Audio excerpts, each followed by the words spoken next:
এদিকে আবার Hasnat সার্জিসরা election engineering এর আলামত দেখছেন, ক্যান্টনমেন্টে ষড়যন্ত্র হচ্ছে এবং 15 সেনা কর্মকর্তাদের নিয়ে যে একটা আলোচনা রয়েই যাচ্ছে তাদের বিশেষ ব্যবস্থাপনায় রাখা নিয়ে, এই মোটামুটি এই প্রসঙ্গ নিয়ে কথা বলবো।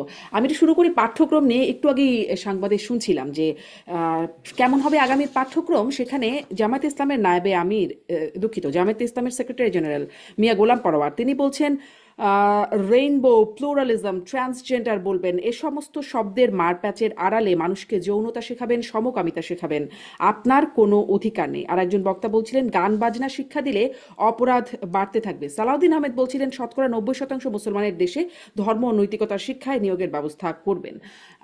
জনাব মোস্তফা ফিরোজ, আপনার কাছ থেকে শুরু করি। কি মনে হচ্ছে কেমন হবে আগামী পাঠ্যক্রম? ধর্ম নৈতিকতার শিক্ষা তো আছে, এটা তো বহু আগেও ছিল। কিন্তু আহ, যেই শব্দগুলো ইউজ করা হচ্ছে এগুলো তো আধুনিক আহ, মানে আহ, শিক্ষার একটা অংশ, যে মানুষকে সবকিছুতেই সচেতন করা। এটার মধ্যে যৌনতা কোথায়? এখানে আহ, আহ, বিশেষ কি ধর্মবিরোধী কি এমন উপাদান আছে, সেগুলো তো আহ, মানে আরো বিস্তারিত ভাবে যখন নাকি তারা পরিকল্পনাগুলো আনবেন, সেগুলি তখন বোঝা যাবে। এখন তো অনেক কিছুই বোঝা যাচ্ছে না। এটা কি মানে রেইনবো, প্লুরালিজম, ট্রান্সজেন্ডার এই শব্দগুলো কি আপত্তিকর? না, এগুলি তো আপত্তিকর তো। এটা তো বিশ্বব্যাপী স্বীকৃত জিনিস, তো এটা কেন আপত্তিকর হবে? এখন ওনারা কি বলছেন, কি বলতে চাচ্ছেন? বিএনপি তো বাংলাদেশে ক্ষমতায় ছিল, তো তারাও তো এক ধরনের নৈতিকতার সম্পন্ন শিক্ষা। আওয়ামী লীগও ছিল, তারাও এই শিক্ষা দিয়েছে।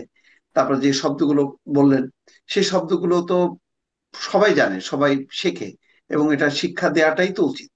তো এখানে কেন এটা ধর্মীয় চেতনার বিরুদ্ধে চলে গেল? বাংলাদেশ তো ধর্মীয় চেতনা তো থাকবেই, কিন্তু বাংলাদেশ তো একটা গণতান্ত্রিক, একটা অসাম্প্রদায়িক রাষ্ট্র। সুতরাং তার আলোকেই সব আহ, নীতি প্রণয়ন হবে, শিক্ষানীতি, স্বাস্থ্যনীতি, সবকিছু। এর মধ্যে এই ধর্মীয় সুড়সুড়ি দিয়ে মানুষকে পেছনের দিকে ঠেলে দেয়া, এক এক ধরনের আফগানিস্তানের শিক্ষা ব্যবস্থার মতন করে ওইদিকে ঠেলে দেওয়ার মতন পরিস্থিতি কেন হবে? এটা এটা তো কোনো কারণ নেই। জি, আমি অ্যাডভোকেট মনজিল মোর্শেদ, আপনারও একটু মন্তব্য জানতে চাই।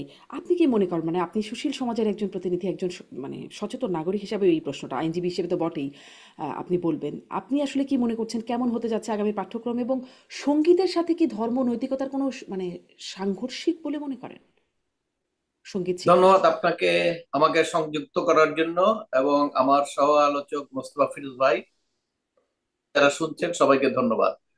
দেখুন, এইটি আলোচনা করার আগে আমার মনে হয় ওই আলোচনাটা করা দরকার যে আমার রাষ্ট্র কোথায় আছে।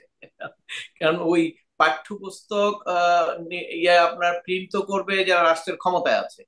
তা আপনার রাষ্ট্রের ক্ষমতায় আছে সেটা যদি আলোচনা করেন, তাহলে পাঠ্যপুস্তক নিয়ে আর আলোচনা করতে হয় না। কারণ আপনার একটা জিনিস যে আমরা কিন্তু ধর্মকে আমরা মনে করি যে ধর্ম কিন্তু সামাজিক, কিন্তু মৌলবাদ কিন্তু সামাজিক না। আপনার ধর্মের শিক্ষা কিন্তু নিয়েই আমরা চলি। এই যে আমরা প্রতিনিয়ত প্রাত্যহিক জীবনে যা কিছু করি, একজন মুসলমান হিসাবে আমার ধর্মীয় শিক্ষাটা কিন্তু ম্যাক্সিমামই আমি অ্যাপ্লাই করার চেষ্টা করি। এবং আমরা এখানে যারা আছি সবাই কিন্তু তাই করি, তাই না? এর বাইরে আমরা তেমন একটা কিছু করি না। আর যে কথাটা বললেন যে আমি যতটুকু জানি, আমার ধারণা এর বাইরে কোনো ডাটা কেউ দিতে পারবে বলে আমার মনে হয় না। শিখলে, সঙ্গীতের সঙ্গে সম্পৃক্ত থাকলে তারা সন্ত্রাসী হয় না, তারা দেশপ্রেমিক হয়। এটি তো আমরা জেনে আসছি এতদিন। এবং আমাদের সেই ক্লাস থেকে, সেই ক্লাস 5-6 থেকে তো ধরেন সবকিছু মনে আছে। সেই সময় থেকে যারা গাছ মার্কার সঙ্গে ছিলেন আমাদের সমবয়সী, আমাদের মধ্যে অনেকে সন্ত্রাসী হয়ে গেছে, চাঁদাবাজ, ঘুষখোর, কিন্তু ওরা তো দেখলাম যে ওরা সেই রকম কিছু হয় না। কাজে গান বাজনা শিখলে যে আপনার কিছু খারাপ হবে, এটা আমার ব্যক্তিগত মত না। তবে এটা ওই প্রশ্ন না, প্রশ্নটা হলো আপনার কলকাঠিটা কারা নাড়তেছে। অর্থাৎ পাঠ্যপুস্তক এই যে মুদ্রণ, আপনি জানেন যে এর আগে পাঠ্যপুস্তক মুদ্রণ থেকে হাজার হাজার কোটি টাকা নিয়ে চলে যাওয়া হয়েছে, এবং সে কিন্তু পরবর্তীতে চাকরি থেকে এই সমন্বয়কদের একজন। অতএব ওদের কাছে প্রেস, ওদের কাছে কলম, যা খুশি তাই করবে সেইটাই, কিন্তু এটা নিয়ে এখন আলোচনার কিছু নাই। যতক্ষণ পর্যন্ত নির্বাচনী সরকার, স্থায়ী একটা সরকার না আসবে, ততক্ষণ পর্যন্ত কোনো পলিসি নিয়ে অটো আলোচনার প্রয়োজন হবে না। কারণ স্থায়ীভাবে যখন নির্বাচিত সরকার আসবে, তখন তারা যেটা গ্রহণ করবে সেইটা মনে হয় আমাদের একটা জরুরি ভিত্তিতে কিন্তু আলাপ করা অ্যাডভোকেট দরকার, মনজিল যে মোর্শেদ, ওনাদের মানে নির্বাচিত পলিসিটা সরকার সঠিক কি বেঠিক। যারা আসতে পারেন, বিএনপি, জামায়াতে ইসলাম, এইবার ইসলামিক দলগুলো, এনসিপির সদস্যরাও ছিলেন, তারাই তো আসলে এরকম টা বলছেন, মানে তাদের বক্তব্যগুলোই আসছে।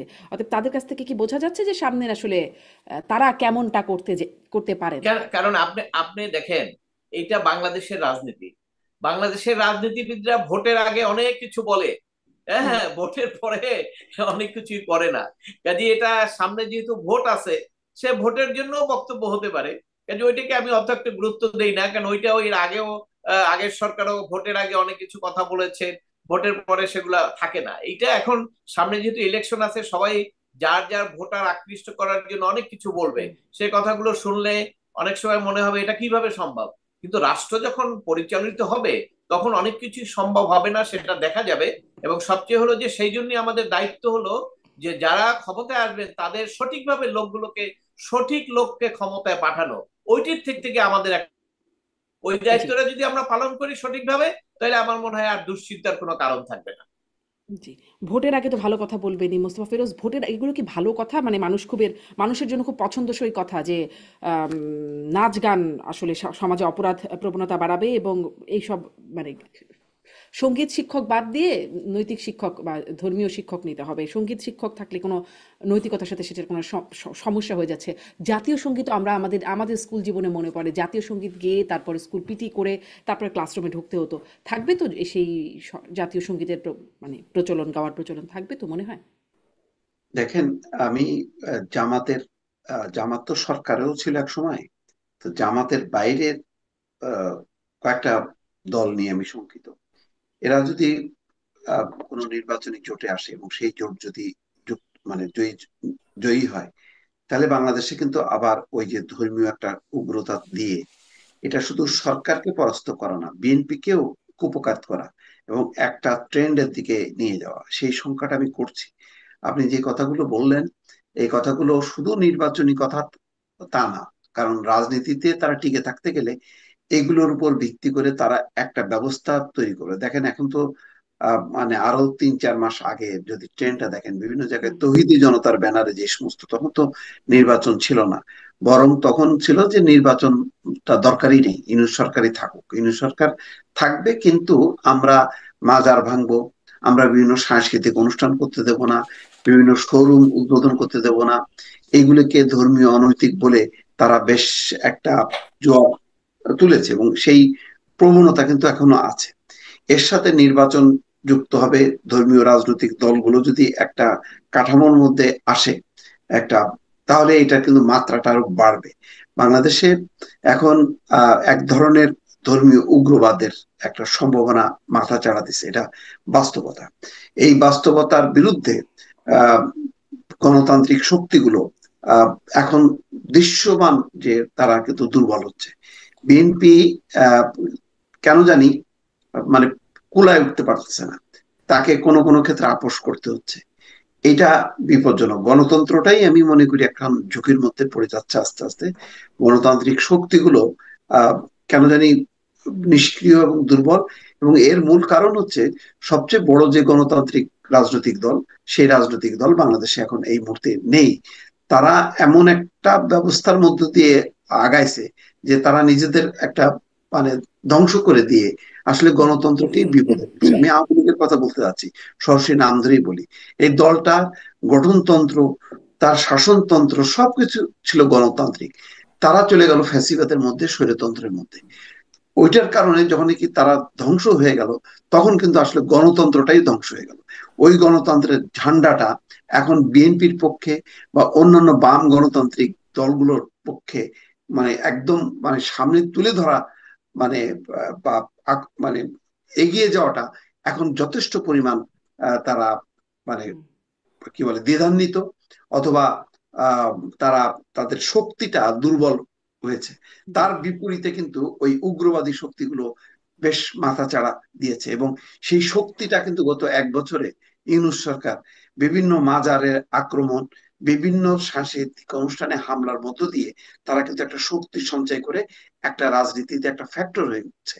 এখন নির্বাচনের মধ্য দিয়ে এই শক্তিকে যদি মোকাবেলা করা না যায়, তাহলে হয়তো নির্বাচন হবে, একটা সরকারও হবে, কিন্তু গণতন্ত্রের ভবিষ্যৎ আমি অত্যন্ত ইয়ে দেখছি, যে অনিশ্চিত দেখছি, এবং জি, আপনি গণতন্ত্রের বলছিলেন যে বিপদটা সবচেয়ে বড় আরো রাজনৈতিক দল ঘনীভূত তারা হচ্ছে। এখন তারা নিজেরাই ধ্বংস হয়ে গিয়ে তারা ফ্যাসিস্টে পরিণত হয়েছে। আমি একটু এই বিষয়ে মনজুর মোর্শেদ আপনার মত নিতে চাই যে সামনের নির্বাচনে কি কি ফ্যাক্টর হতে পারে বা ডক্টর ইউনূস কিভাবে সেগুলোকে ফ্যাক্টরে পরিণত করছেন সেই বিষয়ে একটা বিশ্লেষণ শুনছিলাম, কিন্তু আওয়ামী লীগ ফ্যাক্টর আমি এই প্রশ্নটা মাঝে মাঝেই করছি কারণ সম্প্রতি বেশ দেখা যাচ্ছে আন্তর্জাতিক মানবাধিকার সংগঠনগুলোর পক্ষ থেকে বলা হচ্ছে আওয়ামী লীগের নিষেধাজ্ঞা, আওয়ামী লীগের কার্যক্রম নিষেধাজ্ঞা যেটি প্রত্যাহার করার আহ্বান তারা জানাচ্ছেন। আওয়ামী লীগের তৎপরতাও দেশে বাড়তে দেখা যাচ্ছে। সম্প্রতি আওয়ামী লীগের সভানেত্রী শেখ হাসিনার পুত্র সজীব অজয় জয় তার একটি সাক্ষাৎকারে তিনি বলছেন যে আওয়ামী লীগ ছাড়া নির্বাচন করলে সেটি আহ, গ্রহণযোগ্য হবে না, আন্তর্জাতিকভাবে স্বীকৃত হবে না, এই প্রসঙ্গগুলো বলছেন। যদিও আমাদের প্রধান উপদেষ্টা বলছেন ইতিহাসের সেরা নির্বাচন উপহার দেবেন। আসলে কি ইতিহাসের সেরা নির্বাচন হবে আওয়ামী লীগ ছাড়া, নাকি আসলে আওয়ামী লীগ ছাড়া সত্যিই নির্বাচন দেশে বিদেশে গ্রহণযোগ্য হবে না? কোনটি আসলে ধন্যবাদ সঠিক? আপনাকে। দেখুন, এই নির্বাচনের কথাটা যদি আমরা কোনো গণতান্ত্রিক রাষ্ট্র ব্যবস্থায় অথবা রাষ্ট্রবিজ্ঞানে এরকম কোনো শিক্ষা বা এরকম কোনো ল্যাঙ্গুয়েজ আমরা পাইনি যে একটা দেশের রাজনৈতিক দলগুলোর কিছু রাজনৈতিক দল নির্বাচনে অংশগ্রহণ করতে পারবে আর কিছু পারবে না, এটিকে গণতন্ত্র বলে। এরকম কোন রাষ্ট্রবিজ্ঞানের ভাষা আপনি পাবেন না। দেশের বিশেষ করে আমাদের সংবিধান যেটা আছে সেখানেও বলা আছে সকলের রাজনৈতিক দল করার অধিকার আছে। এখন আপনার প্রশ্ন আসবে যে হ্যাঁ, এর আগে যারা ক্ষমতায় ছিলেন তাদের বেশ কিছু অনিয়ম, গুম খুন, তারপরে গণতন্ত্র ধ্বংস, অনেক অভিযোগ আনতে পারেন, সেগুলো তো বিচার চলছে।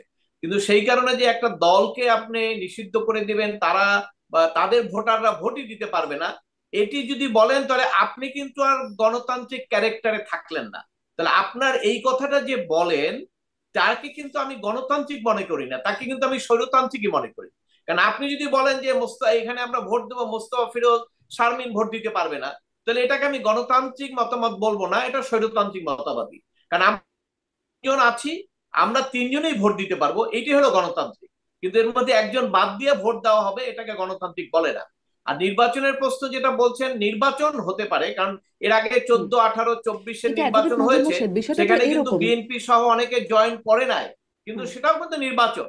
এখন এইরকম নির্বাচন, এই সামনে যে নির্বাচনের কথা বলা হচ্ছে সেখানেও যদি এইরকম হয়, এখন হবে কিনা এটাও এখনো নিশ্চিত না। কারণ আপনি যেভাবে বিতর্ক হচ্ছে, এই এনসিপি নির্বাচনে যাবে না অলরেডি বলে দিয়েছে, যদি তারা সংবিধানের ঘোষণাটাকে এইটাকে না দেওয়া হয় যে এটি সংবিধান, তাহলে তারা হুম। নির্বাচনে যাবে না। তো এই এই সমাধান আপনি করেন না আগে, তারপরে নির্বাচনের প্রশ্ন, তারপরে যদি নির্বাচন হয়, এই যারা ক্ষমতার পরিবর্তন করেছেন সবাই নির্বাচনে যাবে, ওকে। তারপরে তো সেটা কত পার্সেন্ট, সেটা ধরেন একটা বড় অঙ্ক, কিন্তু সেখানে তারা বঞ্চিত হবে। সেটাকে তো আপনি পূর্ণ গণতান্ত্রিক বলতে পারবেন না। সেটা সজীবদের জয় বলেছে দেখেই আমি বলছি তা না, ওটা তার আগেও আমি বলেছি, এবং এটা হুম। বিশ্বব্যাপী সবাই বলবে যারা গণতন্ত্রকে জানেন, যাদের কোনো এই নির্বাচনে পার্সোনাল কোনো ইন্টারেস্ট নাই, তারা অবশ্যই বলবেন যে গণতন্ত্র মানে দলের ইনক্লুসিভ, যেটাকে বলে যে যে দল হুম। আছে সমস্ত দলই নির্বাচনে অংশগ্রহণ করতে পারবে। কারোর বিরুদ্ধে যদি অভিযোগ থাকে সেটা আলাদা জিনিস, তাই না? যার বিরুদ্ধে অভিযোগ থাকলে মামলা হবে, গ্রেপ্তার হবে। নির্বাচন করতে আসলে আপনি গ্রেপ্তার করবেন, জেলখানায় বসে তো অনেকে নির্বাচন করে।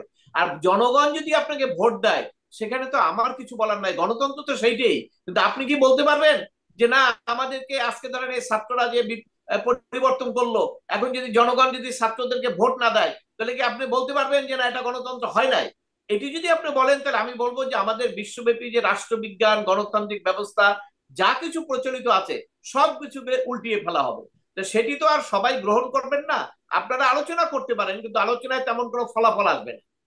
জি, বিএনপির পক্ষ থেকেও আহ্বান জানানো হচ্ছে সব দলকে নির্বাচনে আসার, কিন্তু অবশ্য প্রথমে এই দলটিকে বাইরে রাখা হয়েছে, আরও কিছু দল বাইরে থেকে যাবে বলেই আভাস পাওয়া যাচ্ছে।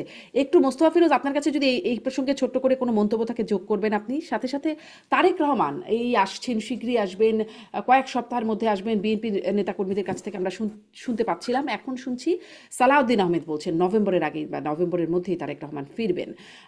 আপনি আসলে প্রশ্নটা এখানে করতে চাই যে তারেক রহমান এতদিন ফিরতে পারছেন না বা ফেরেননি, তার পেছনে তার একটা নিরাপত্তার কথা আমরা শুনতে পেরেছি যে এখানে নিরাপত্তার সংকট আছে। আসলে পরিস্থিতির কি পরিবর্তন হচ্ছে বা নভেম্বরে হবে যে এতদিন আসতে পারছিলেন না, নভেম্বরে বা তার মধ্যে আসতে পারবেন, সেটা কি বুঝতে পারেন?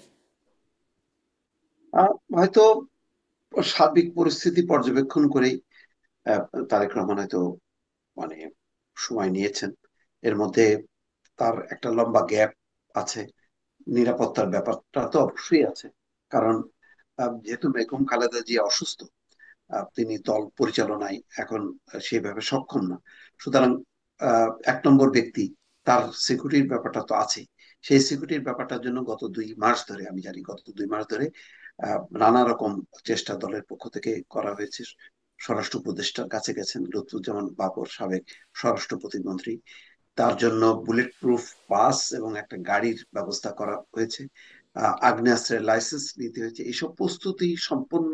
তারপর নিরাপত্তা ব্যবস্থাটা কেমন হবে, এটা কি রাষ্ট্রের নিরাপত্তা ব্যবস্থার উপর নির্ভরশীল থাকবে নাকি ব্যক্তিগত নিরাপত্তা ব্যবস্থাটা গড়ে তুলবে, এইসব প্রস্তুতি নিতে আমার ধারণা যে দেরি হয়েছে। এছাড়া অন্যান্য যে কর্মকাণ্ডগুলো, সেগুলো কিন্তু প্রতিদিন আমার ধারণা যে তারেক রহমান বোধহয় 8-10 ঘন্টা তিনি ওই জুম মিটিং এর মধ্যেই থাকেন, এবং বিভিন্ন জেলা, থানা, উপজেলা কোনো কিছু কিন্তু বাদ দিচ্ছেন না। তো বাংলাদেশে আসলেও কিন্তু তার পক্ষে কিন্তু প্রতিদিন একেবারে মানে সারাক্ষণ নেতা কর্মীদের মুখোমুখি হওয়া সম্ভব না। আধুনিক প্রযুক্তির মাধ্যমে তিনি যেভাবে যুক্ত হতে পারবেন, ওই বাংলাদেশে আসলেও কিন্তু একই কাজটাই করবেন। তারপরও একটা ফিজিক্যাল প্রেজেন্স, অন্যান্য রাজনৈতিক দলের সঙ্গে আলোচনা করা এবং নিজের প্রার্থিতা চূড়ান্ত করা, এগুলির জন্য একটা প্রয়োজন। সম্ভবত এটা এখন শেষ প্রান্তে চলে আসছে বলে তারেক রহমান আর নভেম্বর মাস ক্রস করবে না, মধ্য নভেম্বরের মধ্যেই আসবেন বলে বিএনপি নেতারা আশা করেন। আর এর আগের যে কথাটা আহ, আলোচনা হচ্ছে, যে হুম। আসলে বিষয়টা আওয়ামী লীগ মানে শেখ হাসিনা না, বিএনপি মানে তারেক রহমান, খালেদা জিয়া না। বিএনপি একটা রাজনৈতিক দল, আওয়ামী লীগ একটা রাজনৈতিক দল। বিষয়টা হচ্ছে যে একটা রাজনৈতিক দলের, মনে করেন 2 লাখ লোক অপরাধ করছে, আপনি তাদেরকে বিচার করবেন। দেখেন, যেই যুক্তিতে আগে আওয়ামী লীগ জামাতকে নিষিদ্ধ করেনি, যে জামাতের যারা যুদ্ধাপরাধী তাদের বিচার করেছে, কিন্তু দল তো অপরাধী হতে পারে না। কারণ দলটা হচ্ছে মানুষের একটা গণতান্ত্রিক অধিকার, যে আমি দল করব, আমি ভোট করব, সভা সমাবেশ করব। এখন আওয়ামী লীগের শেখ হাসিনার কারণে আওয়ামী লীগ এবং আওয়ামী লীগ সমর্থক সবাইকে যদি আপনি নির্বাচনের প্রক্রিয়ার বাইরে রেখে যদি বলেন যে এটা একটা গ্রহণযোগ্য নির্বাচন হলো, এখন বিদেশিরা চাপ দিচ্ছে কি দিচ্ছে না সেটা বড় কথা না। আপনার রাষ্ট্রবিজ্ঞানের আহ, কি বলে, ব্যাখ্যাটা কি বলে, সংজ্ঞাটা কি বলে, সেটা আপনাকে নিজের থেকেই বলতে হবে। যে এখন আমেরিকা চাপ দিচ্ছে না বলে ও আচ্ছা, কেউ তো চাপ দিচ্ছে না, শুধু ভারত বলতেছে, আচ্ছা ভারত তো বলবেই, সুতরাং আমি এটাকে জায়েজ করে ফেলবো, এটা কিন্তু আহ উচিত না। কারণ আপনি একটা উদাহরণ যদি তৈরি করেন, তাহলে পরবর্তীতে কিন্তু আবার তাই হবে। ধরেন আর একটা গণ অভ্যুত্থান হলো 20 বছর পরে বা 15 বছর পরে, তখন তো আবার হবে যে এখন যারা যারা রাজনীতিতে ক্রিয়াশীল তারা সবাই নিষিদ্ধ, তারা সবাই বাদ। তখন আবার 14 দল নিজেরা নিজেরা বলবে যে এটাই গণতন্ত্র, এটাই নির্বাচন, এটাই হচ্ছে সবার কাছে মেনে নিতে হবে। এইভাবে তো হয় না, এটাতে একটা সমাধানে আসতে হবে। যেটা, যে কাজটা আওয়ামী লীগ করতে পারেনি, সেই কাজটা, সেই একই ধারাটা, সেই উদাহরণটা, সেই অন্যরাও যদি প্রতিষ্ঠা করায়, তাহলে তো এটা পাল্টাপাল্টি হয়ে গেল। এক পক্ষ আর এক পক্ষকে নিশ্চিহ্ন করা, রাজনৈতিক ভাবে আপনাকে নিশ্চিহ্ন করতে হবে। দেখেন, আজকে সালাউদ্দিন আহমেদ একটা ভালো কথা বলেছেন, যে আওয়ামী লীগের প্রত্যাবর্তনের সব দরজা বন্ধ করতে হবে। তার মানেটা কি? এবং রাজনৈতিক ভাবে এটা ঐক্যবদ্ধ হইতে হবে। তিনি ইঙ্গিতটা দিচ্ছেন এই কারণে যে রাজনৈতিক ভাবে মোকাবেলা করতে হবে। এখানে বলেননি যে আইনগতভাবে নিষিদ্ধ করতে হবে, অধ্যাদেশ জারি করতে হবে, নির্বাচনে আনা বন্ধ করতে হবে, এই কথা কিন্তু বলেননি। তিনি রাজনৈতিক আহ, পরিস্থিতিকে বা শক্তিকে রাজনৈতিক ভাবে মোকাবেলা করে তার তাকে অপ্রাসঙ্গিক করে তোলা, সেই ইঙ্গিতটা দিয়েছেন। এবং এটাই কিন্তু আপনি যদি গণতন্ত্রে বিশ্বাস করেন, তাহলে আপনাকে এইটাকেই প্রতিষ্ঠিত করতে হবে। অন্য কোনো পথে গেলে যে তার ফল ভালো হয় না, এটা আওয়ামী লীগ এবং শেখ হাসিনা নিজে প্রতিষ্ঠা করে গেছে। হুম। যে কিন্তু আসলে কি অন্য অপ্রাসঙ্গিক পক্ষকে করবার। রাজনীতিতে নিষিদ্ধ করে যে হুম। আসলে শেষ পর্যন্ত একটা বড় বিপর্যয় হয় নিজের, সেটা তো প্রমাণিত হয়েছে। তো একই কাজটা আমরা কেন করব, সেটাই হলো প্রশ্ন। জি, এটাও একটু প্রশ্ন করতে চাচ্ছিলাম যে অপ্রাসঙ্গিক কি করা যাচ্ছে রাজনৈতিকভাবে? কারণ যে কোনো না, আলোচনায় করা যাচ্ছে না তো। রাজনীতিবিদরা সবসময় বরং নিজেরা আওয়ামী ভুল লীগেরই করার উদাহরণ কারণে। দিচ্ছেন, ফ্যাসিস্ট ফ্যাসিস্টই বলে যাচ্ছেন। মানে আগে যেমন আওয়ামী লীগের আমি শুনতাম যাবতীয় কিছু ষড়যন্ত্র, এমনকি ভবন ধসলেও বিএনপির কর্মীরা সেখানে হরতালকারী নাড়া দিতে পারে, এরকম একটা মানে যে কোনো কিছুতে বিএনপি এবং জামাতকে টানা হতো। এখনো দেখছি তো মনে হয় যে সব আলোচনায় রাজনীতিবিদরা ভুল আওয়ামী লীগের নামটি বলেই, বা ফ্যাসিস্ট। ভুল আহ, রাজনীতি এবং ভুল সিদ্ধান্তের কারণে বরং আওয়ামী লীগ এখন অত্যন্ত জনপ্রিয় হয়ে উঠছে সাম্প্রতিক সময়। এবং আমার বিশ্বাস, যদি একটা মুক্ত আবার নিরপেক্ষ নির্বাচন দেওয়া হয়, আওয়ামী লীগ মানে না জিতলেও তারা তো বিরোধী দল তো হবেই, এবং একটা শক্তিশালী বিরোধী দলের পর্যায়ে চলে আসবে। এবং এটা জি, গত এক বছরে তরুণদের ব্যর্থতা, গণতান্ত্রিক রাজনৈতিক দলগুলোর ব্যর্থতার কারণে এটা হয়েছে। এই কারণে আমি বারবার বলি যে আপনি রাজনীতিকে রাজনৈতিক ভাবে মোকাবেলা করতে হবে, অন্য কোনো জি, ভাবে আপনি মোকাবেলার চেষ্টা করলে সেটা হিতে বিপরীত হবে। অনেক ধন্যবাদ। আপনিও কি মনে করেন অ্যাডভোকেট মনজিল মোর্শেদ যে আওয়ামী লীগ খুবই জনপ্রিয় দল হয়ে উঠছে, এবং যে মুস্তফা ফিরোজ যে পর্যবেক্ষণটা একদম সবশেষ দিলেন, এটি নিয়ে একটু ছোট্ট করে 2 লাইন শুনতে চাই। ধন্যবাদ আপনাকে। দেখুন, মোস্তফা ফিরোজ ভাইয়ের সঙ্গে আমার বক্তব্য তো দ্বিমত হওয়ার সুযোগ নাই, কারণ গত 15 বছর হয়তো একই স্টাইলে আমরা কথা বলেছি, তাই না? এর আগেও আমার কথা মোস্তফা ভাইয়ের কথার মধ্যে খুব পার্থক্য হয়নি, কারণ আমরা তো আসলে দলীয় দৃষ্টিভঙ্গি বা অন্ধত্ব বা কোনো সিঁড়ি পাওয়ার জন্য তো কথা বলি না। কাজে সেক্ষেত্রে আমাদের কথার অমিল হবে না। উনি যেটা বলেছেন যথার্থই বলেছেন। আমিও মনে করি যে আপনি এই যে কথাটা বললেন যে আপনার যখন পরিবর্তন হয়েছে, আপনি কি জানেন এই পরিবর্তনের পিছনে আওয়ামী লীগের সমর্থকরা রাস্তায় ছিল? এটা আমার ব্যক্তিগত অভিজ্ঞতা, আমি দেখেছি। এবং কেন ছিল? কারণ হলো যে হাইব্রিডরা বা আওয়ামী লীগের যে সমস্ত কর্মকাণ্ড চলছিল, সেটা রুল অফ ল বলেন, গুম খুন বলেন, অনেক কিছু ব্যাপারে তারা ছিলেন না যে না এটা চলতে পারে না রাস্তায়, এবং যার কারণে তারা রাস্তায় ছিলেন। কিন্তু এই পরিবর্তনের পরে তো তাদের প্রত্যাশা ছিল যেটা আওয়ামী লীগ করেছে ওনারা এটা করবেন না। কিন্তু এই লোকগুলো দেখলেন যে হঠাৎ করে ওনারা আরো হুম, বেশি এক গ্রেড বেশি করছেন। এবং সাথে সাথে যখন আপনি দেখবেন যে যখন বঙ্গবন্ধুর 32 নম্বর ভাঙলো, বঙ্গবন্ধুর মুরালকে প্রস্তাব করে দিল, ওই সাথে সাথে ওই লোকগুলা সাথে সাথে টার্ন আউট হয়ে গেছে। তারা আর এই সরকারকে মেন্টালি সাপোর্ট করে নাই। কিন্তু এটা যদি তারা না করতেন, তারা যদি সঠিকভাবে যে রাষ্ট্র যেভাবে পরিচালনা করে মানুষের যেভাবে প্রত্যাশা ছিল সেইভাবে যদি করতেন, তাহলে ওই সাপোর্টটা এখনো আওয়ামী লীগের পক্ষে যেত না। কেন, তারা তো একসময় তো আওয়ামী লীগের বিপক্ষে অবস্থান নিয়ে তাদের দলের সরকারকেই তারা পরিবর্তন করতে চেয়েছে, তাই না? এখন হুম, আজকে যে মোস্তফা ভাই বলেছেন, এটা তো আপনার আপনার মিডিয়ায় তো গতকাল কি বলা হলো যে কত পার্সেন্ট লোক এখন চলে আসছে যে তাদের সমর্থক, তাতে তো মেজরিটি দেখা যায় 57 না জানি কত বলেছে। এবং আপনারা যা করছেন, আপনারা যদি এটা প্রমাণ করতে না পারেন যে গত সরকারের সময় যে ভুলগুলো করেছে আমরা সেই ভুলটা করি না, এইটা যদি আপনারা দেখাইতে পারেন, করতে না পারেন, তাহলে কিন্তু আপনার পার্সেন্টেজ আস্তে আস্তে ডিগ্রেড হবে, কমবে, ডেইলি 1% করে কমবে, এটা বাড়বে না। এবং সেই লক্ষণেই কিন্তু আমরা যাচ্ছি। এখন পর্যন্ত আমরা রাজনীতিতে বলবো যে আমরা কিন্তু একটা নিম্নচাপে আছি। কারণ আপনি জানেন যে আমাদের বঙ্গোপসাগরে যখন নিম্নচাপ হয়, তখন হঠাৎ করে কিন্তু বলা যায় না যে ঝড়টা কি চট্টগ্রামে আঘাত হানবে না কলকাতায় হানবে। এইটা কিন্তু একটা পর্যায়ে এসে তখন নিশ্চিত হওয়া যায় এই নিম্নচাপটা কক্সবাজারের পটুয়াখালীরা বা কলকাতায় আঘাত আনছে। আমরা এখন নিম্নচাপে আছি, কারণ রাজনৈতিক দলগুলো যারা এই কথাবার্তা বলছেন, বিশেষ করে এই সরকার সমর্থিত যারা রাজনৈতিক দল, তারা তো সবাই সরকার সমর্থিত, তারা যেভাবে কথা বলছেন তাতে বড় ধরনের একটা বিপদ আপদ আমি দেখছি। কারণ একজন আরেকজনকে কিন্তু মারাত্মক ভাবে আপনার অনেক ধরনের কথা বলছেন, যেটা তাদের মধ্যে বিরোধ আরো আস্তে আস্তে দানা বাঁধবে। এবং ইতিমধ্যে দেখেছেন যে স্বাক্ষরটাই কিন্তু একদল করে নাই। এবং আজকে হুম, তো আমি দেখলাম যে আজকে কমিশনের সঙ্গে আলাপ হয়েছে, তারপরে এনসিপির যে একটা প্রেস মিডিয়ায় কথা দেখলাম, সেই কথাটা শুনে তো আমার কাছে মনে হলো যে আমরা অনেক অত্যন্ত গভীর একটা খাদের মধ্যে পড়ে যাচ্ছি। কারণ বলা হচ্ছে যে আপনার এই যে সনদ, এটাকে সংবিধান হিসেবে ঘোষণা দিতে হবে। দেখেন, যদি এই কথাটা একটা রাজনৈতিক দল বলে, তাহলে যে কথাটা কিন্তু বিএনপি আগে মানেনি, বিএনপিও বলছে যে সংবিধান দেশে প্রচলিত আছে, মুক্তিযুদ্ধের সংবিধান আমরা ফেলে দিতে পারবো না, এটা কিন্তু বলেছে বিএনপি আগে। তারা তো একটা বড় শক্তি, আর ওনারাও এখন একটা মনে করেন বড় শক্তি। সেক্ষেত্রে যদি এই শক্তিগুলো ভাগ হয়ে যায়, যদি একজন একজনের বিপক্ষে নেমে যায়, তাহলে হুম, আমরা ওই নিম্নচাপের রাজনীতি এসে কোথায় আঘাত আনবে এটা আমরা বলতে পারবো না। এবং যে জি, ভাগ কোনো হবে ভাবে যে নাকি জিজ্ঞেস জোট করছিলেন হবে? যে তারেক জিয়া কেন আসছে না, হ্যাঁ, আমি হ্যাঁ, মনে করি যে এই রাজনৈতিক জটিলতা, এই রাজনৈতিক প্রেক্ষাপট, যে রাজনীতি কোন দিকে যাবে সেইটি নিশ্চিত না হওয়া পর্যন্ত উনি এসে কি করবেন? উনি এসে তো আবার একটা বিপদে পড়বেন কিনা সেটাও একটা চিন্তা করছেন। যদি শিডিউল দেওয়া হয়, নির্বাচন একদম ক্লিয়ার হয়ে যায়, নির্বাচন হচ্ছে, নিশ্চয়ই তখন উনি আসবেন এবং সেইভাবেই তো উনি বলেছেন যে আসবেন। জি। মানে কোন দিকে যাচ্ছে রাজনীতি, ভাগ হয়ে যাবে কিনা সেই জন্য সেখান থেকে আমি আসলে প্রশ্ন উঠলাম, ভাগ হবে নাকি আবার জোট হবে?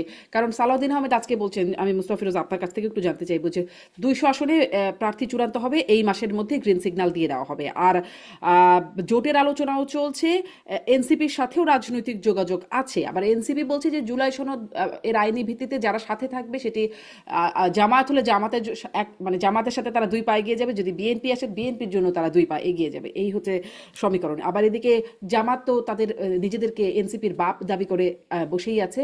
আমার মনে আছে মির্জা আব্বাস, আপনাদের সবারই মনে আছে আসলে, মির্জা আব্বাসও বলেছিলেন যে বাপের আগে ছেলে হাঁটলে সমস্যা। মানে আসলে এনসিপি কোন বাপকে নির্বাচনের আগে বেছে নেবে, বা যদি যদি এটি ভালো না শোনায় তাহলে এভাবে যদি বলি কার সাথে জোটে যাবে, এরকম কি কোনো সমীকরণ এখন বুঝতে পারছেন? এনসিপি নিজেরা আসলে বুঝতে পারছে না যে তারা আসলে কি করবে, কোন দিকে যাবে। কিছুটা বিভ্রান্তি আছে তাদের মধ্যে, নিজেদের মধ্যে মতানৈক্য আছে। আহ একটা অংশ মনে করে যে জামাতের সঙ্গে গেলে লাভবান হবে, আর একটা অংশ মনে করে বিএনপির সঙ্গে গেলে লাভবান হবে। আবার আর একটা মত আছে যে না, আমরা কোনো অংশেই যাব না, আমরা একটা নির্বাচনী জোট করব। তো ফলে এখন এনসিপি খুবই দোদুল্যমান অবস্থার মধ্যে। এখন এমন না যে তার একটা খুব ডিসাইডিং ফ্যাক্টর হয়ে যাবে, যেটা সার্জিস আলম বলছিলেন যে সংসদে তারা যদি সরকারে নাও যায় কিন্তু তারা একটা ফ্যাক্টর হবে, তারা একটা ডিসাইডিং ফ্যাক্টর হবে। সেই অবস্থাও কিন্তু এখন নেই তাদের, এবং এটা খুবই ভঙ্গুর অবস্থার মধ্যে আছে। তো ফলে এখন তারা অস্তিত্ব রক্ষা করার জন্য তাদের আন্দোলন করা, বিভিন্ন বিতর্ক তোলা তোলা এগুলি এগুলি জুলাই সনদের ব্যাপারটা তো পরিষ্কার, কারণ জটিলতা তো নাই। কমিশন আহ, সুপারিশ করবে কয়েকটা সরকারের কাছে, এবং সরকার সেটা বাস্তবায়নের আহ, দিক বিবেচনা করবে। তো সুতরাং বাস্তবায়নের বিষয়টা একটা দিক নির্দেশনা থাকবে। তো সেই প্রেক্ষিতে এখন এনসিপি জুলাই সনদ স্বাক্ষর না করে রীতিমতো একটা গর্তে পড়ছে। এখন গর্ত থেকে ওঠার জন্য তারা চেষ্টা করছে, যেমন শাপলা না নিয়ে যেমন তারা যুদ্ধ করছে, এখন ওই জুলাই সনদ নিয়ে তারা যুদ্ধ করছে। কিন্তু এই যুদ্ধগুলোর পেছনে মানুষের কোনো সমর্থন নেই, তাদের নিজেদের কিছু গো ধরে তারা বসে আছে। এগুলোকে জাস্ট একটু স্নেহ ভালোবাসা মায়া মমতা, ছোট মানুষ এইভাবে সরকার বা তার প্রতিষ্ঠানগুলো দেখছে, এছাড়া অন্য কোনো কিছু নেই। এমনি জুলাই সনদে আহ যদি স্বাক্ষর করে, স্বাক্ষর করার পর তখন এনসিপি কি থাকবে? নির্বাচন। নির্বাচন কিভাবে করবে? কার কাছে যাবে? বিএনপির কাছে যাবে? কি আসন দেবে? জামাত কি আসন দেবে? যে আসন দেবে সেই আসনই তো লস। এটা যদি 5টা আসন দেয়, 5টা আসনে জিতে আসার মতন ক্ষমতা নেই। তারপর নিজের প্রতীকে নির্বাচন করতে হবে, মানে সেইটা আরো ঝুঁকির মধ্যে পড়বে। ফলে বিএনপির মানে এনসিপির প্রাসঙ্গিকতাটা কিন্তু এখন খুব ঝুঁকির মধ্যে পড়ছে, এবং এটা তারা নিজেরাও জানে। জানে বলেই কিন্তু তারা একটা ইস্যু তৈরি করার চেষ্টা করতেছে, যে ইস্যুটা ধরে আবার তারা সরগরম হবে। কিন্তু আমার ধারণা যে এগুলো তো একবারই ঘটে, বারবার তো ঘটে না। ফলে যথেষ্ট বেকায়দায় আছে এনসিপি, এবং তাদের মধ্যে মতদ্বৈততা আছে। এক ধরনের কি করবে, কোন দিকে গেলে ভালো হবে, জামাতের ট্যাগ লাগাবে নাকি বিএনপির ট্যাগ লাগাবে, যেটাই লাগাবে না কেন তাদের অস্তিত্বের জন্য এটা বেশ হুমকি। কারণ কতক্ষণ পর্যন্ত এনসিপি নিজেরা নিজেদেরকে ধরে রাখতে পারবে এটা কিন্তু বলা খুব মুশকিল। ফলে আমরা নির্বাচনের আগেই একটা রূপান্তর দেখতে পারবো এনসিপির। কিন্তু তারা আবার একটা বিষয় দেখতে পাচ্ছে, তারা দেখতে পাচ্ছে ইলেকশন ইঞ্জিনিয়ারিং এর আলামত চলছে। হাসনাত আব্দুল্লাহ বলছেন, তিনি বলছেন ক্যান্টনমেন্টে বসে বসে ষড়যন্ত্র করছে, কাকে জেতাবে কাকে হারাবে। আমি আপনাদের দুজনের কাছেই আসলে এটি শুনতে চাই, অ্যাডভোকেট মনজিল মোর্শেদ, ক্যান্টনমেন্টে বসে বসে কি এই বাস্তবতায় মানে এই ষড়যন্ত্র করা সম্ভব, বা কে জিতবে কে হারবে, কাকে জেতানো হবে কাকে হারানো হবে, এটা ঠিক করা সম্ভব? ইলেকশন ইঞ্জিনিয়ারিং এর আলামত হাসনাত আব্দুল্লাহ দেখছেন আপনি? দেখুন, যারা এনসিপি তৈরি করেছেন তারা কিন্তু ছাত্রত্ব শেষ করেছেন জাস্ট ইমিডিয়েট। তাদের কিন্তু কিন্তু অভিজ্ঞতা নাই, এক্সপিরিয়েন্স ছাড়া কিন্তু যা হয় সেটি হচ্ছে। কারণ হলো এটা অভিজ্ঞতা লাগে, রাজনীতিতে অভিজ্ঞতা লাগে, এবং অথবা অভিজ্ঞ লোকের সাজেশন নিতে হয়, তাই না, কনসালটেন্সি নিতে হয়। তো ওনারা যা করছেন সেগুলো একজন ইয়াং বয়স হিসেবে যেভাবে করার কথা সেভাবেই করছেন, কারণ ইয়াং বয়সে তো স্টেবিলিটি থাকে না। যা বলছেন এটা যদি হয়, এই কথা যদি বলেন, তাহলে কি দাঁড়ায়? তাহলে আপনি আওয়ামী লীগের আগের সরকারকে আপনি অপোজ করবেন কি কথা বলে? কোনো সুযোগ থাকে কোনো কথা বলার? কোনো সুযোগ তো থাকে না। আপনি বলছেন যে আর্মি ক্যান্টনমেন্টে বসে একটা নির্বাচন, মানে নির্বাচনে যে আসবে আর্মি ক্যান্টনমেন্টের ফলাফলে আসতো। তো এই কথা যদি বলেন, তাহলে আগে 15 বছরের নির্বাচনেও তো একই অভিযোগ করছিলেন আপনারা। তা আপনারা তো একই তালের মধ্যে পড়ে গেলেন। তাহলে আপনি তার বিরোধিতা করবেন কিভাবে? আপনি মুদ্রার অপিঠ হবেন কিভাবে? তো মুদ্রার একই পিঠ হয়ে গেলেন আপনারা। তো এই কথাগুলো বলার মাধ্যমে না নিজেদের নিজেদের অবস্থান দুর্বল করছেন, এবং নিজেরা নিজেদের অবস্থান আপনার দৃঢ় করছেন। যেটা বলেছেন মোস্তফা ফিরোজ, ঠিকই বলছেন। সেটা হলো যে নির্বাচন যদি হয়, এনসিপির যারা আছেন, ইন্ডিপেন্ডেন্ট নির্বাচন হলে কোনো, এই আপনার মিডিয়ায় যত টকশো শুনি, কোনো বক্তা বলেন না যে এনসিপির একটা ছেলে সে নির্বাচনে জিতে আসতে পারবে। এটা হলো তার প্র্যাকটিক্যাল অবস্থা। তো তারা তো নির্বাচনে তাদের কোনো বেনিফিট নাই আছে। বলেন, একটা সংসদ সদস্য যদি না হইতে পারে, তাহলে সংসদ থেকে তারা আউট হয়ে গেল না? তাহলে সেখানে তাদের লাভ কি? এই জন্য তো নির্বাচন নিয়ে এত মোড়ামুড়ি চলতেছে। নির্বাচন নির্বাচন যাতে না হয়, না হলে সুবিধা, কারণ যারা ক্ষমতায় আছেন তারা থেকে যাবেন। এখন উপদেষ্টা আছেন, আপনার ফ্ল্যাগ চালাচ্ছেন, ভালো ভালো বাড়ি পাচ্ছেন, তারপরে টাকা পয়সা পাচ্ছেন, সবকিছু ক্ষমতা তাদের। অর্থাৎ নির্বাচন না হলে খুব ভালো, এটা একটা বড় অংশ আছে। এবং সেখানে এর মধ্যে এনসিপিও আছে, যার ফলে দেখবেন নির্বাচনের প্রশ্ন আসলেই তারা বিভিন্ন বাধা দেয়। এই বিচার শেষ হইতে হবে, সংস্কার শেষ হইতে হবে। তো সংস্কার করতে তো 10 বছরও লাগতে পারে, তাই না? এই সমস্ত বিষয়গুলো তারা বিতর্কগুলো কেন আনে? ওই অন্তরে একটাই কথা, সেটা হলো ভাই আমরা নির্বাচন দরকার নাই, আমরা ক্ষমতায় আছি। যেভাবে আমরা সচিবালয় সচিবদের পাশে বসে আছি, ও সচিব বেটাও তো খুব মনে মনে মনক্ষুণ্ণ, কারণ ও বিসিএস দিয়ে 40 বছর 30 বছর চাকরি করে সচিব হয়েছে, আর তার পাশে যে অনার্স শেষ করে না একটা ছেলে ওখানে যে ছুরি ঘুরাইতেছে, সে কি মনে করেন মনের শান্তিতে আছে? এর মনের শান্তিতে তো নাই, এটা তো একটা মনের অসুখে আছে তারা। এই অবস্থাগুলো চলতে আছে, যারা আছেন তারা খুব ভালোভাবেই চান এই অবস্থা চলতে থাকুক, এবং ডক্টর ইউনূস সাহেব যদি সেইটার পক্ষে থাকে, তাহলে সেই রাষ্ট্রের পরিস্থিতি, ওই নিম্নচাপের পরে রাষ্ট্র কোন দিকে যাবে নোবডি নোস, কেউ বলতে পারবে না। এটা একটা ভয়াবহ পরিস্থিতিকে যেতে পারে। আর যদি বোঝাতে হয় যে এনাফ ইজ এনাফ, নির্বাচন ছাড়া কোনো বিকল্প নাই, রাষ্ট্রটাকে ট্রেনে তুলে দেয়, নির্বাচনের ট্রেনে যত দ্রুত দিবে। আমি মনে করি এই যে সমস্যা বিতর্ক হচ্ছে, এটি কিন্তু আস্তে আস্তে যারা এই সরকার সমর্থিত দল, তাদের মধ্যেই কিন্তু বিরোধটা চরম আকারে যাচ্ছে। এই গিট্টু কিন্তু লেগে যাচ্ছে। অতি দ্রুত আমি মনে করি ফেব্রুয়ারি থেকে নির্বাচন আগেই আনুন, নির্বাচন আরো আগেই আনুন, এখনই নির্বাচনের শিডিউল দিয়ে 3 মাসের মধ্যে নির্বাচন করুন। না হলে কিন্তু হুম। আপনাদের মধ্যেই যে বিরোধ সৃষ্টি হবে, সেই বিরোধ কিন্তু আপনারা পরবর্তীকালে জি, ওভারকাম করতে আসলে পারবেন না, ফেব্রুয়ারিতে কারণ নির্বাচন আপনাদের মানে 3 মাসের প্রত্যেকের একদমই রাজনৈতিক কিছু বেশি ধ্যান সময়। ধারণা জি, চিন্তা কিন্তু আলাদা। জি, মঞ্জুর মোর্শেদ, একদম স্পষ্ট। আমি এটাও একটু পরবর্তীতে আসবো যে ক্যান্টনমেন্টে বসে বসে ষড়যন্ত্র চলছে। আসলে ক্যান্টনমেন্টের অবস্থা কি? ক্যান্টনমেন্টের মধ্যে যে ঘটনাগুলো ঘটছে বা জানছি যে সেখান থেকে মানে সেনা কর্মকর্তাদের গ্রেপ্তার, সেটা নিয়েও আলোচনা সমালোচনা আছে। এটি বিষয়ে আপনি হয়তো একটু ভালো বলবেন, আইন এবং ক্যান্টনমেন্ট দুটোর বাস্তবতা থেকেও। আমি তার আগে ইলেকশন ইঞ্জিনিয়ারিং প্রসঙ্গে তো বলছিলাম, মোস্তফা ফিরোজ আপনার কাছ থেকেও শুনবো। আহ, হাসনাত আরও বলছেন যে অন্তর্বর্তী সরকারকে বলতে চাই, আমরা এখানে আপনাকে এনেছি ন্যায্যতা নিশ্চিত করার জন্য, কিন্তু আপনি কতিপয় রাজনৈতিক দলগুলোর কাছে নতজন হয়ে ডিসি ভাগাভাগিতে সহায়তা করছেন। মানে ডিসি ভাগাভাগি কথাটা শুনতে শুনতে ডিসিকে কি আসলে বানরের ওই পিঠা ভাগাভাগির মতো কোনো পিঠা আসলে, যে এত ভাগাভাগি চলছে? জামাত অভিযোগ করছে, বিএনপি অভিযোগ করছে, এনসিপি অভিযোগ করছে, মাহফুজ আলম তিনিও অভিযোগ করছে প্রশাসনে জামাত বিএনপি ভাগাভাগি করে নিয়েছে চোখের সামনে। এরকম আসলে ডিসিরা কি পিঠা?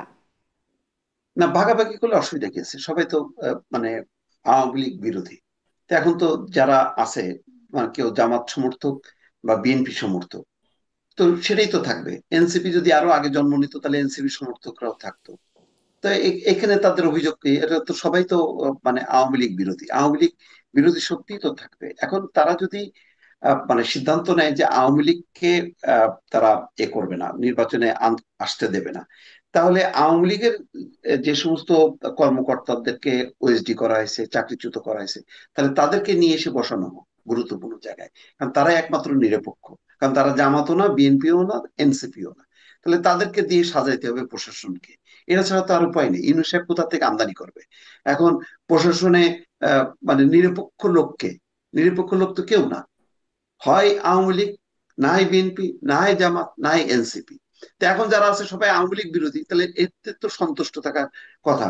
এখন যদি শিক্ষার ডিজি যদি হয় বিএনপি, তাহলে স্বাস্থ্যের ডিজি হচ্ছে জামাত। তো কেউ তো আর আওয়ামী লীগ না। তাহলে এখানে নিরপেক্ষতা কিভাবে আসবে? মানে কাকে বাদ দিয়ে কাকে নিয়ে আসবে? তার বাইরে আছে আওয়ামী লীগ, তাহলে আওয়ামী লীগের লোকদেরকে নিয়ে এসে প্রশাসনটা সাজায় তাদের অধীনে নির্বাচনটা করলেই নিরপেক্ষ হবে। এই পথে যাওয়া ছাড়া তো আর আমি আর কোনো বিকল্প কোনো পথ দেখি না। জি। আহ, মানে এত অভিযোগ কেন এই ডিসিদের নিয়ে? এই বিষয়টা ডিসি সবার কি রাজনৈতিক রং থাকে? মানে জামাতের ডিসি, বিএনপির ডিসি, এরকম ভাগ থাকে? এটা যেটা হয়েছে কি, গত 15 বছরে মানে এত বেশি দলীয়করণ করা হয়েছে, যার কারণে সেটা তো আওয়ামী এখন লীগের কেউ, ডিসি গেল না হয়, সবাই না হয় হ্যাঁ, আওয়ামী লীগের, কিন্তু এখন এখন কেউ, জামাত আর বিএনপি ভাগাভাগি কাদের করছে? না সেটাই, এখন এর বাইরে যারা ছিল তারাই তো মানে যাদের সংশ্লিষ্টতা নেই, তারা নানান রকম বাছাই বাছাই করে দেখতেছে যে না, এখন এরা যারা আছে এরা হচ্ছে আওয়ামী লীগের বাইরে আছে। তা আওয়ামী লীগের বাইরে থাকার পরেও তারা এমন না যে তারা খুব পেশাদার। তারা হুম। কেউ আওয়ামী লীগের, কেউ বিএনপির সুপারিশে আসছে, কেউ জামাতের সুপারিশ সে আসছে, কেউ এনসিপির সুপারিশে আসছে। এই যে নারায়ণগঞ্জ সিটি কর্পোরেশনের যেই এখন প্রশাসক হলেন, প্রেস সচিবের হচ্ছে ছোট ভাই, এখানে আলোচনার পর তিনি বলছেন যে না, আমি এটা নিয়োগের ব্যাপারে কাউকে ফোন করি। ফোন না করলে তা ওনাকেই কেন মনে হলো যে প্রশাসক পদে নিয়ে আসতে হবে? তাহলে সেও তো তাহলে নিরপেক্ষ না। তাহলে আপনি যাবেনটা কোথায়? হয়েছে কি, মানে আমরা এই দলবাজি করতে করতে প্রশাসন পুলিশ সবকিছুকে ধ্বংস করার পরে আমরা আর কোনো নিরপেক্ষ পেশাদার কোনো লোক বিসিএস পাশ করে আসবে এই জায়গাগুলোতে বসবে, এটা আর আমরা কল্পনা করতে পারি না। বা তারা হয়তো এমন কোণঠাসা অবস্থায় কোনো হুম। রকমে তারা গুরুত্বপূর্ণ পদে আসে না, তারা কোনো রকমের হুম। চাকরি বাঁচায় চলতেছে। এই হলো চেহারা, এটা একটা বিপজ্জনক চেহারা। মানে রাষ্ট্রকে জি। মানে গড়ে তুলতে গেলে, শক্তিশালী করতে গেলে আপনার প্রশাসনকে শক্তিশালী করতে হবে, পুলিশ বিচার, কিন্তু সেগুলি তো পেশাদারিত্বের ভিত্তিতে করতে হবে, এটা তো দলীয়করণের মধ্য দিয়ে করা এই যাবে এই না। ধারণাটাই এখন, মোস্তফা ভাই, জি ভাই। এই এই যে ধারণাটা, এই ধারণাটাই কিন্তু সঠিক না। এই যে ধারণাটা করছে সবাই, এটা সঠিক না। কারণ হলো প্রশাসনে, আমি তো বিভিন্ন মামলা মোকদ্দমার কারণে শত শত অফিসারদের সঙ্গে সংস্রব, ব্যক্তিগত সম্পর্ক। হয় জি কি, যখন আপনি সিস্টেমে নিয়ে আসেন, সবাই আওয়ামী লীগ হয়ে গেছে কিন্তু সবাই আওয়ামী লীগ করে না। এই রাইট। প্রশাসনের শতকরা ম্যাক্সিমাম 30% লোক হয়তো পাবেন যারা নাকি একদম একদম 70% দলীয় না। কিন্তু হুম যেহেতু সিস্টেম ছিল, ওখানে আওয়ামী লীগ না করলে কোনো কিছু হবে না, হুম অতএব ওখানে 90% তখন ওই আওয়ামী লীগ হয়ে গেছিল। কিন্তু ওনারা হুম যারা হুম এখন হুম কথা বলছেন তারা বুঝতে পারেন না যে 70% লোক তো ওরা এখন অলরেডি এই সরকারের পক্ষে চলে গেছে, কিন্তু হুম তাদেরকে নিয়ে এখনো বিতর্ক চলছে। তারা দোষর, এভাবে তো রাষ্ট্র চালাতে পারবেন না। কারণ আপনার রাষ্ট্র কি সেনাবাহিনী ছাড়া, পুলিশ ছাড়া, প্রশাসন ছাড়া চালাতে পারবেন? রাষ্ট্র তো ওভাবে চলে না। অতএব এদের তো সেই অভিজ্ঞতাটাই হয় নাই যে কাকে কাকে কিভাবে ডিল করতে হবে, কাকে কিভাবে চালাতে হবে, সেই অভিজ্ঞতাই তো তাদের নাই। সেই হুম। অভিজ্ঞতা থাকলে তো এই কথা রোজ রোজ বলে না যে প্রশাসন সব আওয়ামী লীগের। আমি তো দেখি, আপনি প্রশাসনের খোঁজ দিয়ে দেখেন, এখন এই আওয়ামী লীগের যে লাইন দিছিল তারা আর আওয়ামী লীগের নাই। তারা এখন ভাগ হয়ে গেছে, কেউ এনসিপি তে গেছে, কেউ বিএনপি তে গেছে, কেউ জামাতে চলে গেছে। এবং ওই অরিজিনাল যারা 30%, তারা হয়তো কোনো দিকে যাবে না। হুম। কিন্তু এই সত্তর আচ্ছা, পার্সেন্ট মানে আমার আবার একটা কালকে প্রশ্ন, যদি জনাব ধরেন মনজিল জাসদ মোর্শেদ। ক্ষমতায় চলে আসে, ওই 70% তখন ওই জাসদের পক্ষেই চলে যাবে। কারণ হ্যাঁ, সিস্টেম আমার এখানে এমনই একটা করা প্রশ্ন। আছে যে সিস্টেমকে হুম। ফলো করে তারা শেল্টার নেয়। কাজে এই ধারণাটাই সঠিক না যে প্রশাসন সব দলীয়করণ। হুম। যদি প্রশাসনের মানে ডিসিদের ধরেন দলীয় মত থাকে, তাদের দলীয় একটা মানে আনুগত্য, আনুগত্য বলবো না, তারা তো দলীয় সমর্থন থাকতেই পারে, সবারই এক একটা দলের প্রতি সিম্প্যাথি থাকতে পারে, কিন্তু তার মানে কি তারা যোগ্য ব্যক্তি হবেন না? মানে কোনো দল সমর্থনের থাকলে তিনি আর ন্যায় মানে কাজ করতে পারবেন না, বিষয়টা এরকম? সব মানে সেটি সাংবাদিক বলি, পেশাজীবী বলি, আইনজীবী বলি, সবারই তো একটা রাজনৈতিক দলের প্রতি বায়াসনেস থাকতে পারে, কিন্তু তাতে কি তার তার প্রশাসনিক দক্ষতা নষ্ট হয়ে যায়, বা কর্মক্ষেত্রে যোগ্যতা নষ্ট হয়ে যায়? এই আগে তো আমরা শুনতাম না যে এই একটা আইডিয়াটাই তো ভুল। একটা এই জোক আইডিয়াটাই শুনতাম তো ভুল। মঞ্জিল মোর্শেদ। আপনার প্রেস ক্লাবে 50 থেকে 70 জন সিনিয়র সাংবাদিক, হুম। তাদেরকে বলে দিল তোমরা আর এখানে মেম্বার না। তাহলে আপনার এটা কি জার্নালিজমের একটা ইথিক্স হইলো বলেন? এবং জি। জি, একটু একটু মনে হয় ইন্টারনেটের এটা সমস্যা তো হচ্ছে, যার কারণে জার্নালিজমের কথা ইথিক্স হইলো না। যেতে আইনজীবীরা, আসতে বহু সমস্যা হচ্ছে। আইনজীবীরা এখন বারে আসতে, শোনা যাচ্ছে আমাকে? জি, জি। বহু আইনজীবীরা আপনার এখন আদালতে আসতে পারেন না, এবং সেই প্রতিবন্ধকতা এখনো আছে। এটার মাধ্যমে কি আপনি ন্যায় বিচার নিশ্চিত করা সম্ভব? সম্ভব তো না। কাজে আপনাকে তো এমন একটা পরিবেশ পরিস্থিতি সৃষ্টি করতে হবে যেখানে সমস্ত নাগরিক তারা সিকিউর ফিল করবে। সেই ব্যবস্থাটা যদি আপনি নিশ্চিত করতে না পারেন, তাহলে রাষ্ট্র তো সঠিকভাবে আপনি চালাতে পারবেন না। রাষ্ট্রের মধ্যে বিতর্ক সৃষ্টি হবে, রাষ্ট্রের মধ্যে বিরোধ সৃষ্টি হবে, এবং এই বিরোধ নিয়ে কিন্তু আগানো যায় না। ঐক্য থাকলে আগানো যায়, এটি তো হলো বাস্তবতা। এখন আমি দেখছি সেটা হলো, এই যে কথাগুলো বলা হচ্ছে, যে আজকে ধরেন নির্বাচন নিয়ে কথা বলা হচ্ছে, আমি তো মনে করি যে ডিসি আপনার রিটার্নিং অফিসার হবে, তারা কেন রাতের বেলা ভোট কেটে দিয়েছিল? কারণ সে জানে যে তার এই কারণে তার কোনো বিচার হবে না, তাকে জেলে যেতে হবে না। প্লাস হলো সে পরবর্তীকালে জয়েন্ট সেক্রেটারি হতে পারবে। এই তো দুইটা লোভ ছিল। আপনি যদি আজকে এই লোভ দুইটাকে স্টপ করে দেন, তাহলে তোমাকে সাথে সাথে জেলে যেতে হবে, এবং এই ভোট কাটলে তুমি এই সার্ভিসেও আর থাকতে পারবে না। এই দুইটা ব্যবস্থা যদি আপনি নিশ্চিত করেন, তাহলে ও তো আর কাটবে না। কোন তো হুম। সিস্টেমের দাস এরা, প্রশাসন তো সিস্টেমের দাস। অথবা আপনি সেই প্রশাসনটা নিশ্চিত করেন, সেইভাবে ব্যবস্থা করলেই তখনই জি, আপনি বুঝতে পারবেন যে আসলে কিভাবে কাজ করা যায়। যেভাবে খুবই। আপনারা সব ঝেড়ে হুম। ছেটে দিচ্ছেন, তাতে এই যে লোম বাঁচতে বাঁচতে কিন্তু একসময় কম্বল আর থাকবে না। জি, খুবই মানে যৌক্তিক কথা যে প্রশাসন আসলে স্বার্থের জন্য কাজ করেছে, দলীয় ঠিক আনুগত্য না।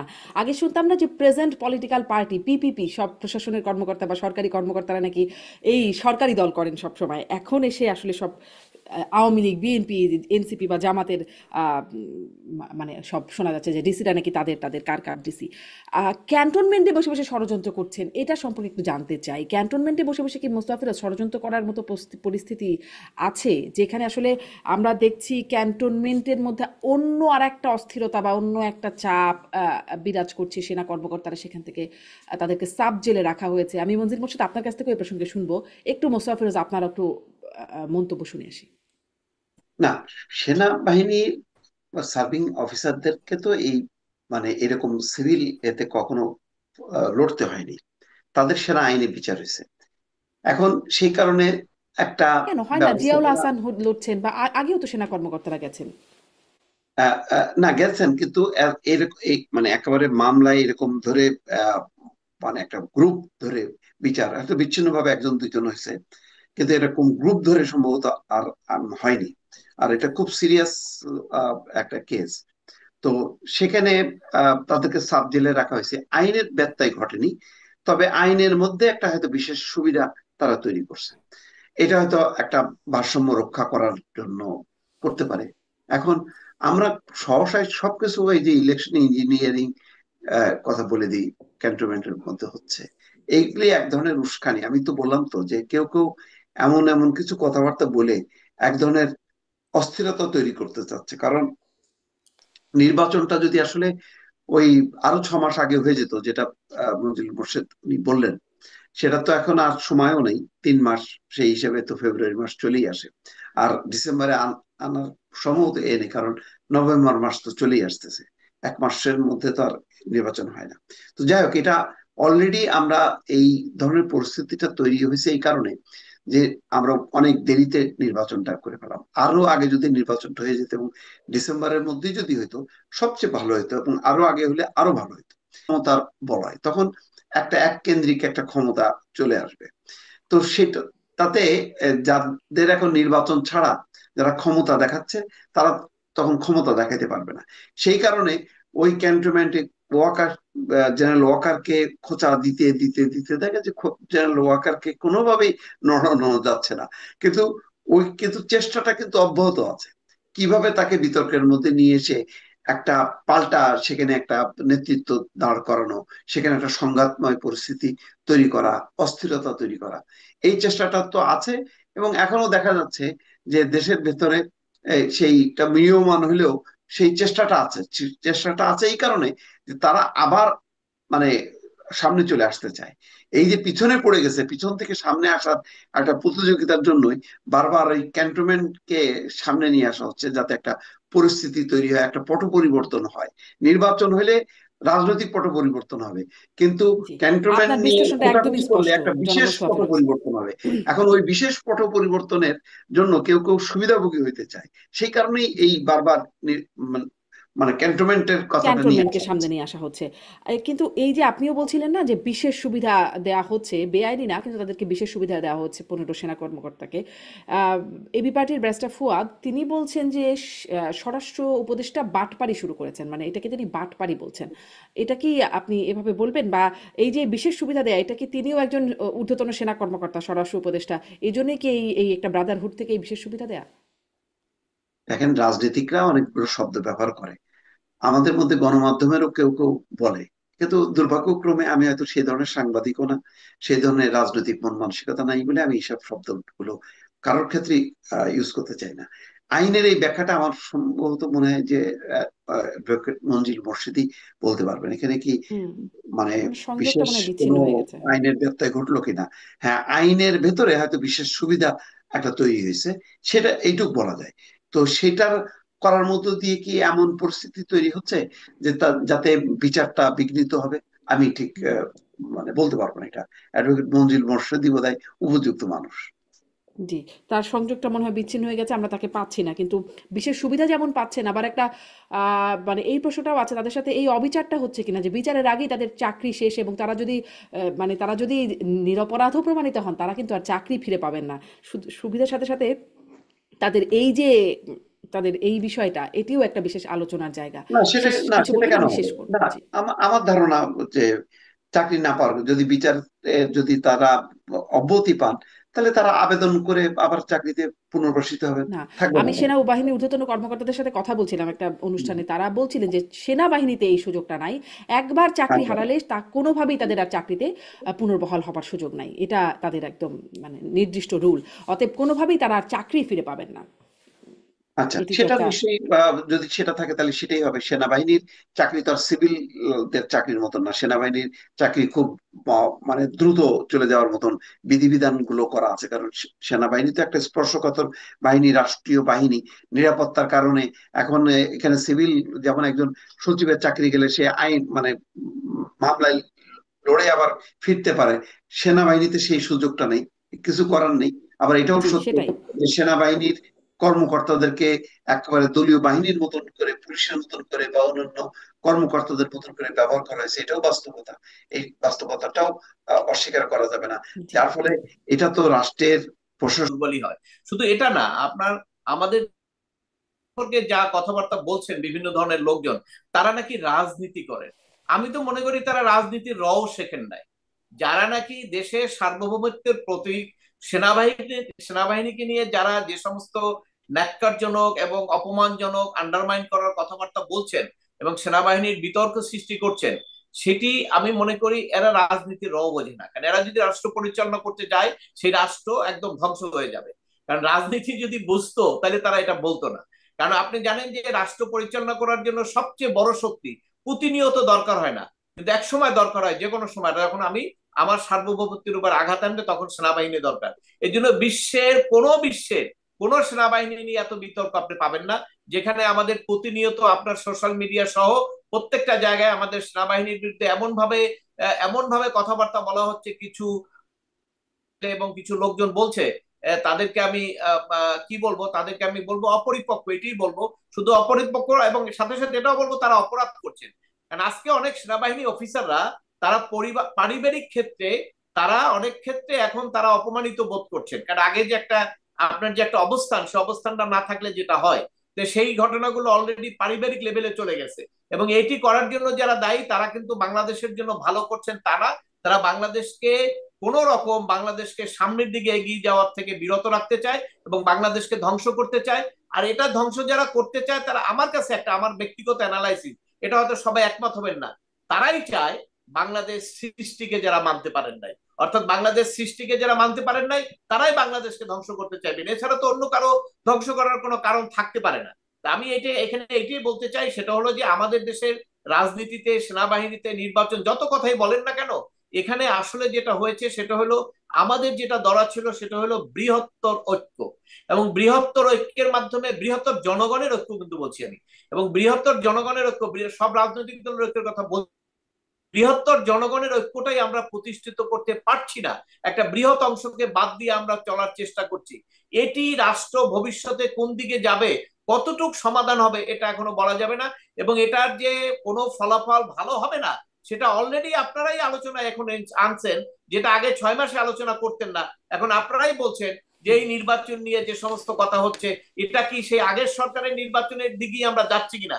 ধরেন কথার কথা, যদি এমন হয় বিএনপির সঙ্গে, তারা তো নর্মালি আমরা যেটা মিডিয়ায় পাইছি 100 সিট চায় তারা, তো 100 সিট যদি বিএনপি রাজি হয়ে যায়, তাহলে সেক্ষেত্রে সেই নির্বাচনটা যদি হয়, আওয়ামী লীগ জাতীয় পার্টি কেউ আসলো না, তাহলে আপনি কি আগে যে দামি নির্বাচন করছিলেন এটাকে আপনি কি নির্বাচন বলবেন? ওতে একই নির্বাচন বলবেন। তাহলে এই যে পরিবর্তনের পরে যে প্রত্যাশা, গণতন্ত্র প্রতিষ্ঠা, স্বচ্ছ গণতন্ত্র, সেটা কি হবে? সেটা তো হবে না। সেই জন্য আপনার এই জায়গাটাও চিন্তা করতে হবে যে আমরা যদি যাই, এবং গণতন্ত্র ছাড়া কোনো বিকল্প বিশ্বে নাই, একমাত্র একমাত্র পন্থা হলো জনগণের মতামতের ভিত্তিতে, মতামতটা কিভাবে, এটি হলো গণতন্ত্র, ভোটের মাধ্যমে প্রতিনিধি নির্বাচন করা, এবং এটা আমাদের সংবিধানে আছে, ভালোভাবেই আছে। সংবিধান পরিবর্তন করতে চাইলে যে কোনো সময় করা যায়, ইভেন কি সংবিধানের আপনার 2/3 পরিবর্তন করা যায়, কোনো সমস্যা নাই।